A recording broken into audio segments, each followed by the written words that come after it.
填土之道有道理，海恩我理想中的餐酒生活。首先要跟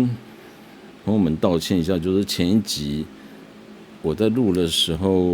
因为用到4K， 然后我不晓得为什么它那个 AI 没有办法帮我顺利转字幕，所以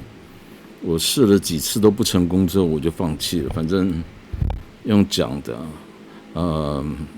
同样的我讲的比较慢一点，也不要讲的比较长一点，不要讲太长，讲慢一点。也许也不用字幕也没有关系，因为虽然现在如果有字幕，我会转一些别国的语文，但是主要的受众在看的呢，因为我这个不是一个这么有趣的一个平台哦，纯粹是我在聊我自己之前的生活有关于酒、清酒、葡萄酒等等的餐酒生活经验，而且最主要还是在台湾哦，所以我想别的国家的人不见得会有兴趣啊，没有关系。我做这频道我说过，就是一个因为现在住在海边嘛，就是除了正常的一些事情之外呢，这个等于是我一个消遣，所以就这样录没有关系。但是我如果可以的话，我当然会把那个字幕给弄出来哈。那长话短说哈，就是先讲一下上一期的情形。而且上一期我觉得录得太长了，我还是要缩短一下。这一期我们还是来谈葡萄酒哦，因为应该讲葡萄酒和酒米我把它混在一起谈，也不是做个结束，因为每种葡萄都可以谈很久，都可以一集一集来谈，特别是几个主要的葡萄品种。当然酒米也可以谈，像这样酒米跟葡萄不一样的葡萄品种，主要的酒米。大概我觉得要谈个，如果一集一集这样谈个20集都没有什么问题。为什么？因为有很多葡萄有不一样的特性哦，不一定是很 popular、很 international 的那种国际品种，Shiraz 那个Sauvignon Blanc 或者是 Cabernet Sauvignon 山田锦美山锦500万担这些什么八反系列等等的，除了这个之外，还有很多很有趣的酒米很有趣的这种酿造的原料。我举一个例子，比方讲像清酒，在10年前吧，开始流行这种所谓梦幻米的复活的梦幻米。这个字名字听起来就很行销的味道就很重，对不对？第一个梦幻米，第二个复活，那你就会觉得说这个一定是 something happen 以前怎么样，现在怎么样？但有这么的神奇吗？这个以后我专门在谈酒米的时候，就是我来谈这个品种的时候，我会稍微再介绍一下，因为所谓的梦幻米。你以为只有一种吗？其实不是，梦幻米好几种然后复活是侏罗纪公园那种取一段什么琥珀里面包着一个虫什么吸血那个恐龙的 DNA 什么的，重新再复制吗？不是这样子的题外话啦，就是说，其实我记得。好像在冰岛吧，还是在哪里？还是瑞典，反正就是在北欧很冷的地方，已经靠近北极了。它有一个，这好像还是微软帮忙出资的，就是有很大的贡献的就是有一个所谓的世界上种子各种植物的种子的一个资料库。我讲的资料库不是那种。文字资料库，我是实体的种子的资料库，就是每发现什么不是每发现，就是把现在目前为止，就是我们认知的这些各种食物的各种植物，不是食物，植物的种子呢，它会有一批量每个就是不是很多了，但是它一定要足够让它能够发芽，然后能够生长。如果万一它灭绝的话，他们会把这个种子都送到那边去放。为什么？因为那边它不是山洞，它是有盖一个很大的建筑物，还有不断电系统等等的。因为那边评估过天气冷又干燥，然后再加上它外面那个水泥墙什么的，整个封住，进去很严格哈。因为他当时建这个目的，我不晓得是联合国还是什么的谁建的，还是反正我记得微软有出资就对了，就是认为说，如果哪一天地球遇到什么大的灾难的时候呢，种子都还保存在那边，所以有新的东西都会再传过去。台湾有一些稻子的种子也都放在那边了，就是说这好像变成是一个你如果发现新的物种，我讲的是植物哈，然后找到它的繁衍方式，就是种子了，他们就会把它处理过之后，把它移到那边去放，一定有一定的数量，所以那个种子资料库其实是很重要的，是不是有点像诺亚方舟的植物版的感觉哈？因为它那个号称可以抵抗强震啊，然后淹水什么的，有一套规矩，而且也有人在那边管理。这种事情我觉得做起来很有意义啦，因为它是为了全人类，而不是只为了一个某一国弄个政党为了要吃饱而已。怎么会吃不饱呢？钱都摊到哪里去了，对不对？我没有说哪一国哦，这个，我只是觉得说，如果有真心为了这个世界，或为了这个，讲人民有点怪怪，就是为了人类来着想的话了，那你就应该要为人民服务，为全体人民服务，为全体人类服务，不要只是口号，不是政治的，这是纯粹是我自己这样想，因为台湾人嘛，对，以后。我花莲人啊，我搞不好回花莲从政也不一定啊。我年纪也没那么大，只是头发白了。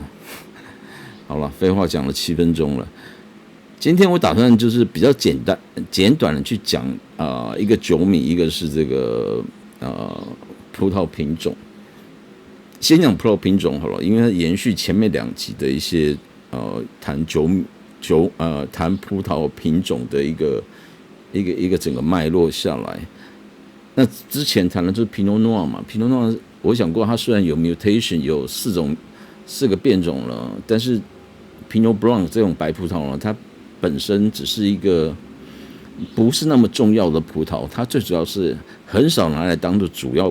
葡萄，就是说以它单一就可以拿来酿酒的。如果一个葡萄只有单一品种，它是可以酿酒，那种葡萄本身一定有它的优势在哈。那如果是太简单、太普通的那种，通常都拿来混酿为主。Pinot Noir 是当然就是它当之无愧，它有它自己的能力。这是红葡萄里面，那红葡萄除了这样的，除了 Pinot Noir 之外呢，还有像 Cabernet Sauvignon 或是 Merlot 或是 Shiraz 或 Grenache 或是这个西班牙的 Tempranillo 这些，或者是意大利的西北部的那个 Barolo 的那个 Nebbiolo 那种葡萄，或者是中部的 Sangiovese、Sagrantino 还有什么？还有美国的 Zinfandel 啊，或者是澳洲的法国叫 Syrah 嘛，澳洲的 Shiraz 这些东西都很有名，澳洲的格纳许也蛮有名的。那除南非的Pinotage，那个是听说是很适合拿来酿造来做烤肉的这个以前在好市都有进，现在还有没有我就不知道了，因为这种都不是很，就是以台湾来讲不是很大众型的葡萄品种。那我们今天来谈的就是不谈红葡萄，我谈的是白葡萄，它的特性刚好跟 Pinot Noir 有一点，应该讲说很大的差异，截然不同的差异。我之前提过说 Pinot Noir 呢，他很在乎他的这个栽种的这个风土的呈现就是说你在这边种的很好，就是很简单。中国有一个成语叫橘玉怀为枳嘛，就是表示说他很重视他这个地方的这个特性。有些植物在这边可以长得很好，有些在它一移到别的地方去，就是长得就没有那么好了。长得没那么好，不见得就不好，只是说，如果要让它表现最好的状况的时候，就以皮诺诺来讲，在 Burgundy 那边会是最好的一个场所。事实上，我讲过，皮诺诺也是发源于这个 Burgundy。那还有另外一种葡萄也是发源于 Burgundy， 当然还有其他的，但是只是我讲的这个是比较有名的葡萄，什么葡萄？白葡萄的品种叫做 Chardonnay，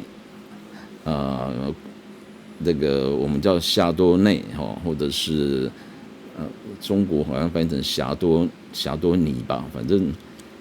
它的英文名叫 Chardonnay Chardonnay。可能有些喝葡萄酒的一些比较资深的朋友有听过说，因为 Chardonnay 他们喝到很烦了，为什么？因为 Chardonnay 在很多地方都可以种，它就不会像 Pinot Noir 这样子限制在几个区域种的比较好。那 Chardonnay 不是，它就是很多地方都可以种，几乎都可以种，你想得到的产酒国家几乎都可以种。只是长出来，当然还是会随着那个地方的风土特性有不一样，但是它不会说长得特别的不好，它就是都会有一定的水准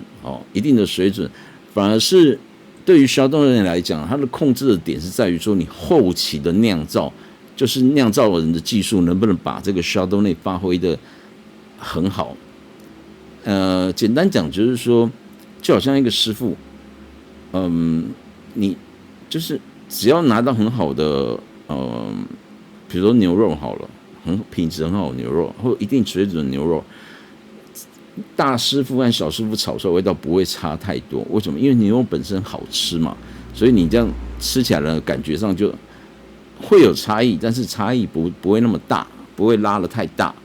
但是皮诺诺就不是，它不好种，不好种了，你这个收获了之后，你还要把皮诺诺，你还要把它酿造成好的酒的话，那就是你要先经过2个步骤了。那就这个就葡萄园、葡萄品种、葡萄园，还有这个酿酒师的实力，就在这个过程中里面就可以展现出来。那但是我也提到皮诺诺它的所谓的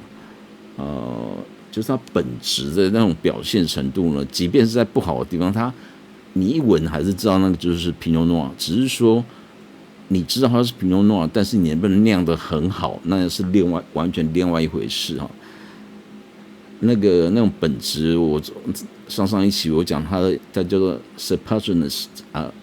我法文我念得不好，各位就请原谅。那我觉得比较翻译成本质这样的一个字。相较来讲呢 ，Chardonnay 呢，它也有它自己的本质啊。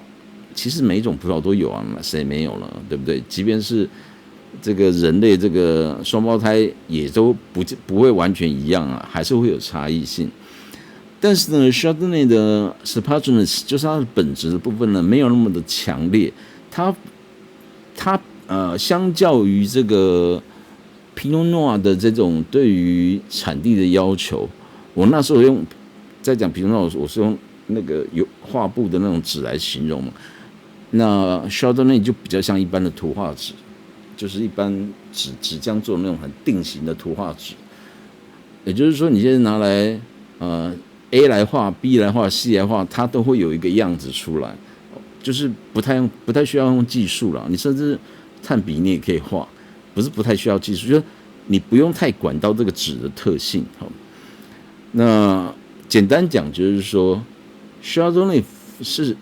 相较于 Pinot Noir，Chardonnay 是更容易去反映出风土的这种葡萄品种。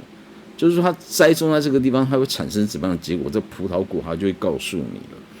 那这种属于很容易就反映出来呢。就是说，除非你那块地真的特别糟，比如说受到污染或什么的，不然的话呢，基本上就是你今天 A 国家种甲葡萄农种，B 国家弄 C 葡萄农种，什么那个结果不会相差不会太大。我不是说就完全一样，我只是说相差不会太大。除非什么？除非是你那个区域真的，比如说阳光照的太多，然后让这个酒就是本身就是生长过度了，那个变得英文叫做 flat 扁平式的，就是它没有酸度没有了，比较没有酸度，那过于成熟，那这样就其实每种葡萄都这样。如果是真的日照太长都是不好的，但是日照太短也不行，因为糖分不够嘛。那 Chardonnay 呢？它因为还有这种特性，它就是很好的，就是很好耕种，很好收获，也很好酿酒。然后酿造呢，也是可以有一些不一样的区隔出来了。所以呢，Chardonnay 在世界各地，我没有具体的资料，我没有去查哦。但是我相信，它如果不是排第一，就是排第二。我讲是产量哦，因为你说我们一般人不是每个人都知道品酒，我可能只是单纯的喝酒，喝白酒啊，配一个什么东西。所以你这个 Chardonnay 如果酿到一个水准的话，即便它没有非常好，但是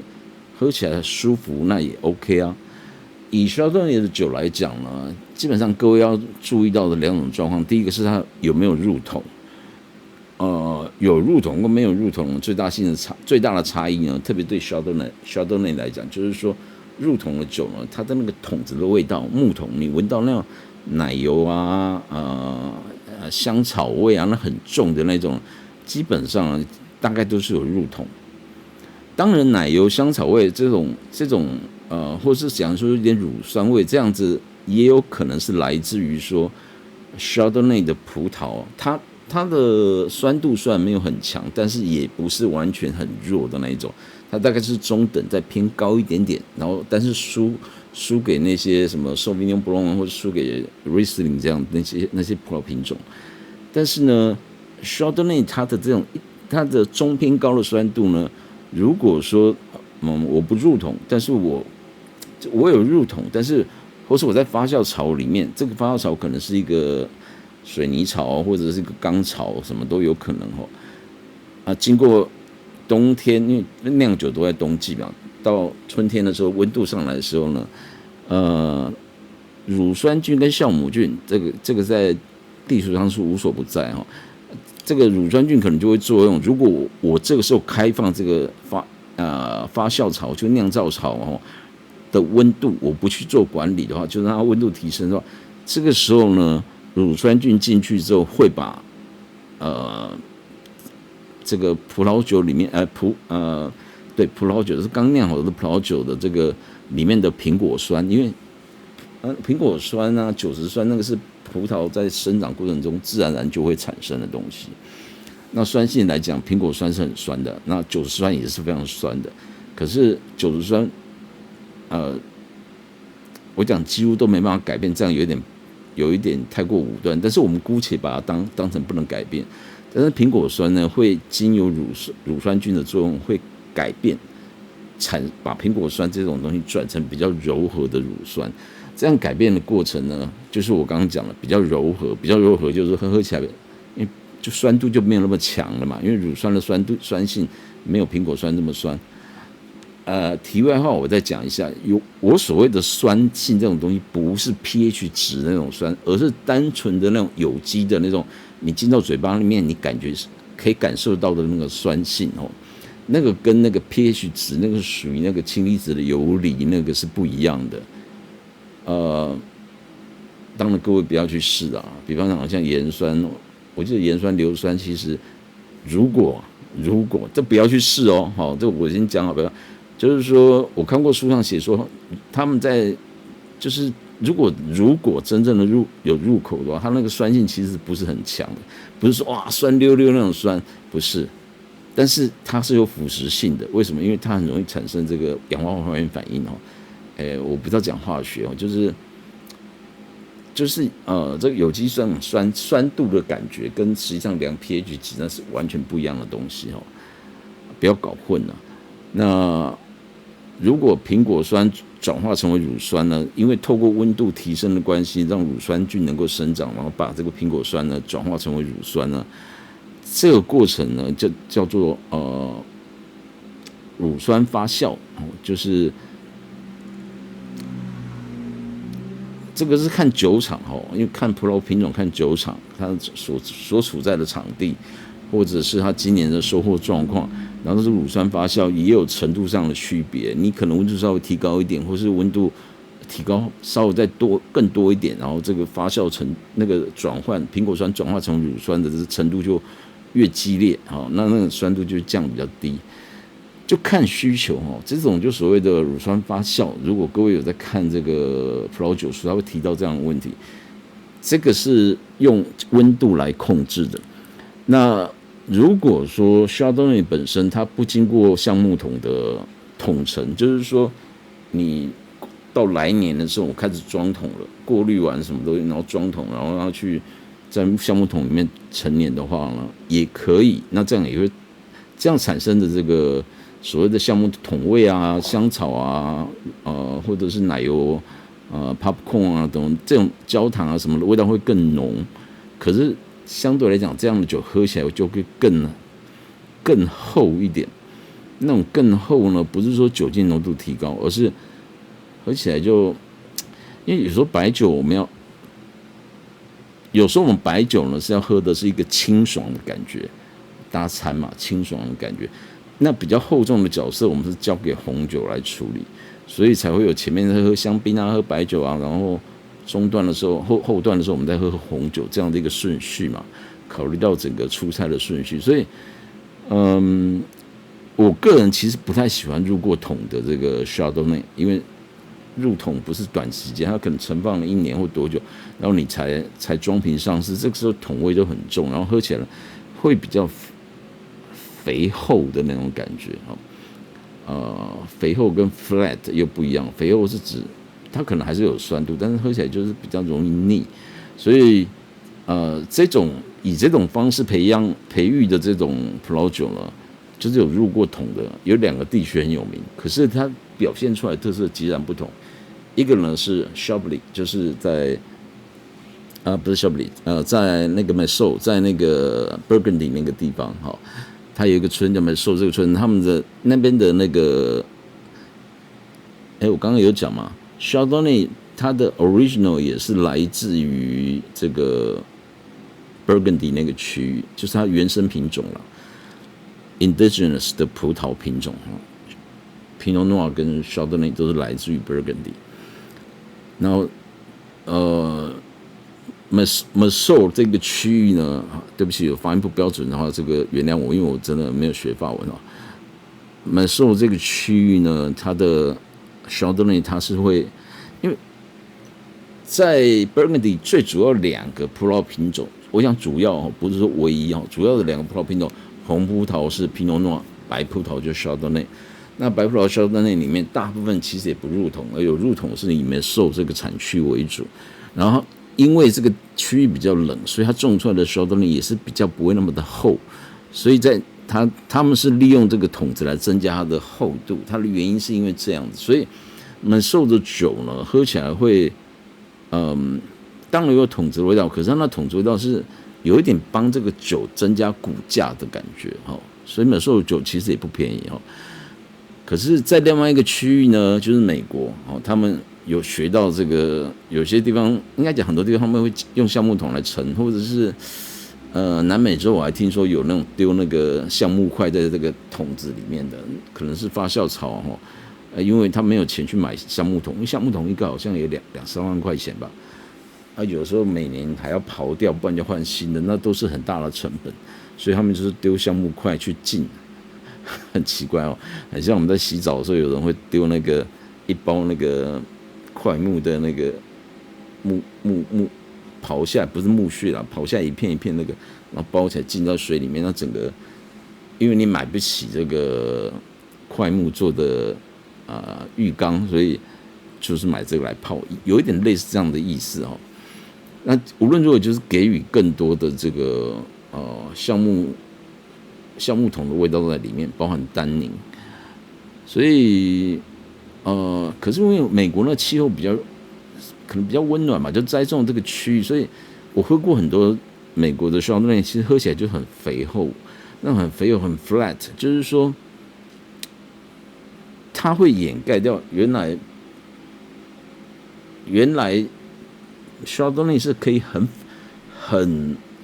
比较容易去反映出栽种地的特性，这样的葡萄就因为这样酿造的关系，反而是失去它的味道了。所以很多人不喜欢喝，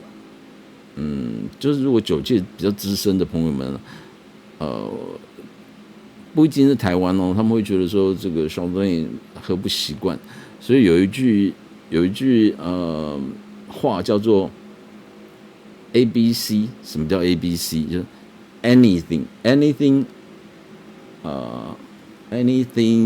but B 哦 anything but Chardonnay C ABC， 就是我喝什么都好，但是就是不要 Chardonnay。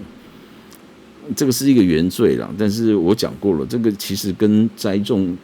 你讲什么都 anything but Chardonnay 吗？其实不是，而是跟产地跟这个酿酒师很有关系的，很有关系，非常有关系的。这是有关 Chardonnay 的一个简单介绍哦。基本上 Chardonnay 其实我这样讲好像不是很好的形容，但是其实不然哦。Chardonnay 它既然是源自于这个Burgundy， 所以它在法国其实是扮演很重要的角色哈。跳开 Burgundy 不谈，你往在 Burgundy 里面的最北那个地方哈，它还有一块叫做 Chablis 嘛 ，Chablis 也是以这夏布利，它也是用那个 Chardonnay 去酿造的。我记得 Chablis 是没有入桶了，所以它味道比较酸，它就是那种有人讲 Chablis 比较适合配海鲜，甚至生蚝等等 OK 的哦。所以那边的酒也不便宜。然后我们在网上看都要以法国在往上看，就跑到香槟区，就法国的右边巴黎的右边的地方，靠近已经离德国很近了哦。那香槟区呢，基本上那个 Chardonnay 就占了非常重要的位置。为什么？因为那边更冷。那 Chardonnay 在那个地方酿造，它那个吸收在那生长、吸收土的特性，产生出来的 Chardonnay 的品质呢，其实是比较高冷型的。比较高冷型呢，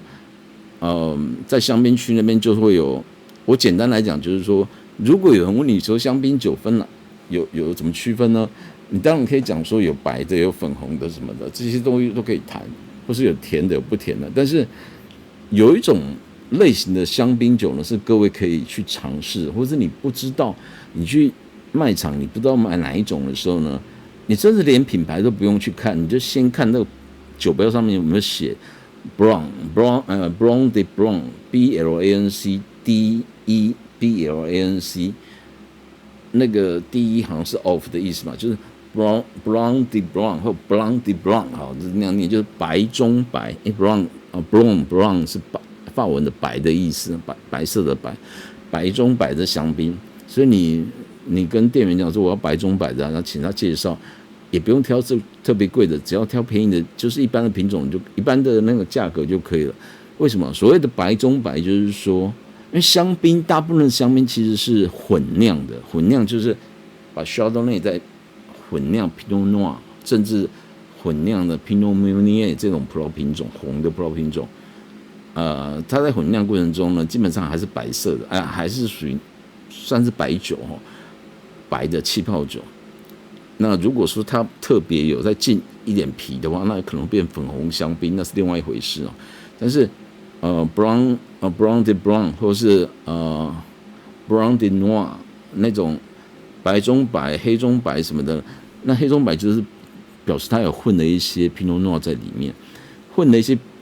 Pinot Noir 在里面呢，这种香槟喝起来就会比较不会那么的酸。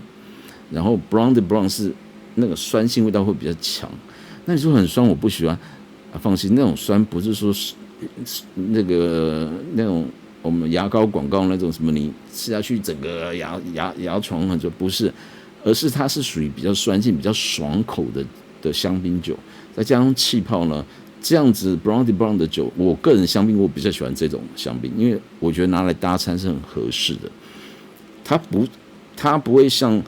Blanc de Noir 是在后面再加，它有加了一些这个一定的比例的这个 Pinot Noir 在里面然后混在里面之后呢，让它酒体会变得比较柔和一点。可是个人喜好啦，我个人我觉得 Brown de Blanc 我比较喜欢。然后第二点是呢，因为 Brown de Blanc 它酸度高一些，所以如果以香槟来讲的话，它可以放得更久。普遍上来讲是这样哈。当然每一个厂家、每一个香槟厂有不一样的做法，这个我就没有办法列举了，因为这个这样讲会讲不完哦。那后面要谈到保存的东西，保存我觉得我下次如果要谈，大概可能要谈个3-4集以上吧，因为这非常重要。现在30分钟了，这个好吧，我用预告的来讲就好了，因为我本来想要再提另外一个酒米的，我刚才开始提的，但是30分钟我觉得这样够了，不要讲太长。在日本的酒米里面呢，日本的酒米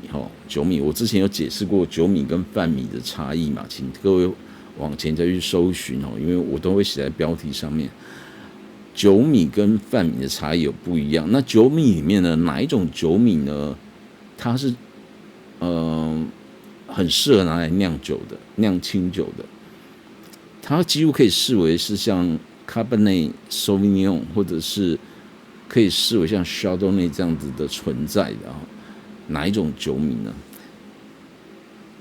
答案就是山田锦，Yamada Nishiki 山田锦。那如果以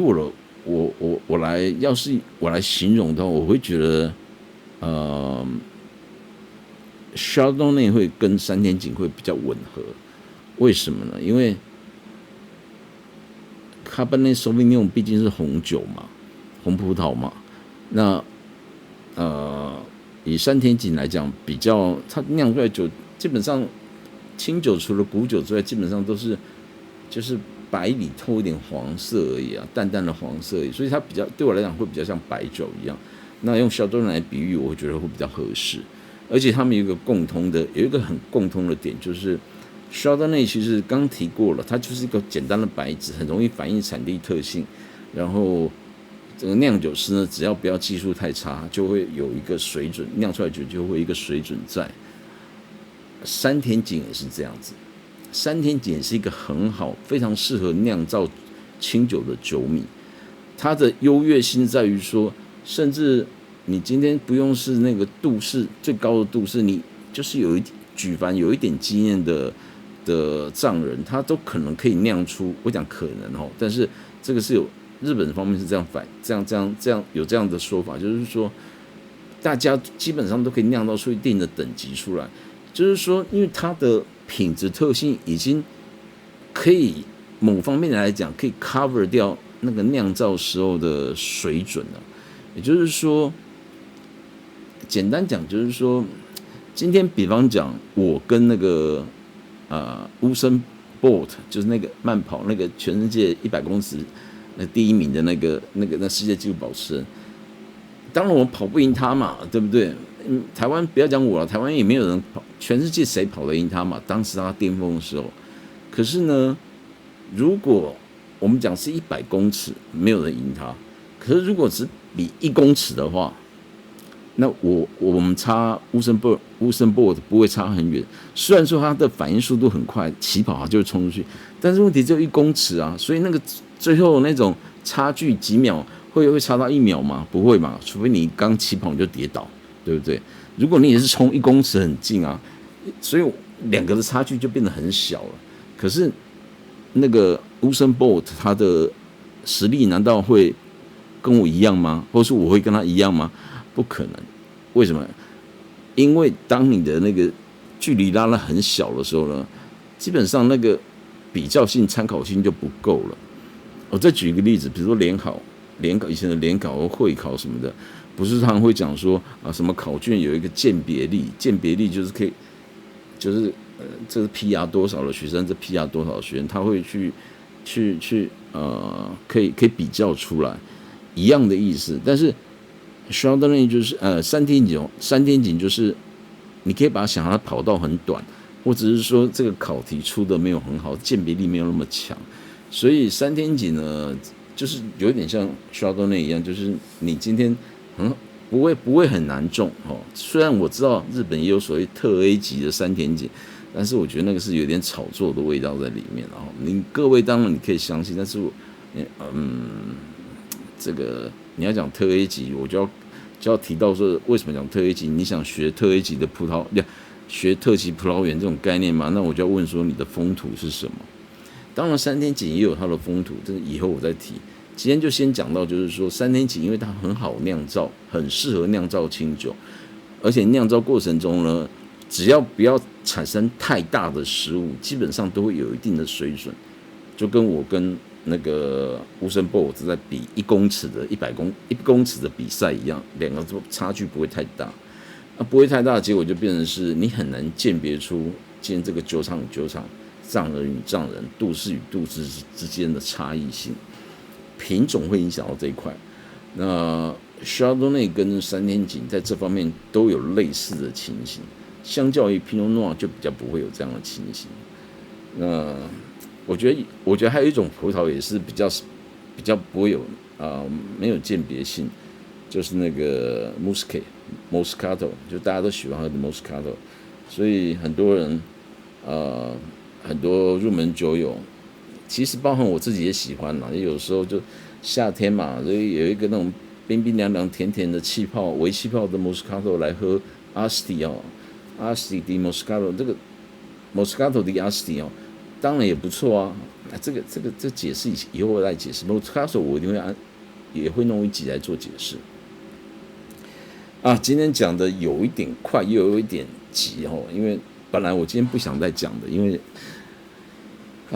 我要研究一下明天股票要怎么去处理，我要用哪些东西，所以36分钟够了，讲到这里。那今天的主题就是在谈葡萄品种，还有所谓的除了本质之外，哪些就是哪些葡萄品种对于这个土地的适应力很强的，就是它不会橘郁怀为止，它是橘郁怀是另外一种橘那种感觉这个，然后顺便就提到山田锦 Yamada Nishiki 这样子的酒米。山田锦有一番很有趣的故事这个改天再来谈也许下一集吧，因为这边就是要综合谈各种各样的东西，从葡萄酒、葡萄品种谈到葡萄酿造，然后清酒、酒米的品种到酿造到酿造我之前谈过了，那这个有很多很多的差异性。我会继续加油，再继续谈下去，请大家按赞、订阅、分享让这个频道有更多人可以看得到。那听到后面才会知道我在讲什么。我讲过了，前面我的习惯，前面5到10分钟可能讲的是比较偏废话的东西，或是在有一点介绍我现在的状况，